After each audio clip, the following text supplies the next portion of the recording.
semuanya, selamat datang di kelas akuntansi pemerintah daerah. Pada video kali ini, kita akan belajar mengenai konsep dasar akuntansi pemerintah daerah. Di dalam konsep dasar akuntansi pemerintah daerah, kita akan belajar mengenai organisasi sektor publik, perbedaan sektor publik dengan sektor swasta, ruang lingkup akuntansi pemerintah, penyusunan kebijakan akuntansi, dan juga kita akan belajar mengenai sistem pembukuan dalam akuntansi pemerintah daerah. Oke, kita akan masuk ke submateri yang pertama, yaitu organisasi sektor publik.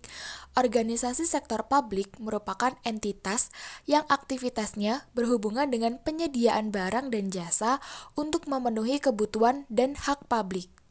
Persamaan antara sektor publik dan juga sektor swasta yaitu menghadapi masalah kelengkapan sumber daya yang terbatas untuk mencapai tujuannya. Kemudian, perbedaan antara sektor publik dan juga sektor swasta dilihat dari tujuan organisasinya yaitu jika sektor publik bertujuan dan bersifat non-laba atau tidak mencari laba, sedangkan sektor swasta tujuan organisasinya yaitu bersifat mencari laba. Kemudian, jika dilihat dari sistem pencatatan akuntansinya, jika sektor publik, sistem pencatatan akuntansinya berdasarkan basis kas, sedangkan sektor swasta berdasarkan basis akrual.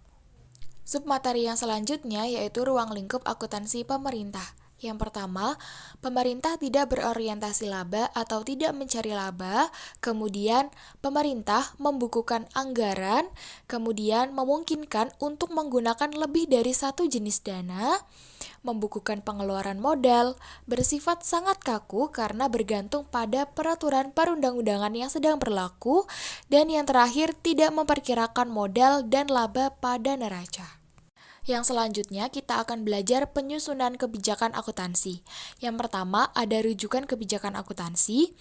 Rujukan kebijakan akuntansi pemerintah daerah mengacu pada Peraturan Pemerintah Nomor 71 Tahun 2010 tentang Standar Akuntansi Pemerintah.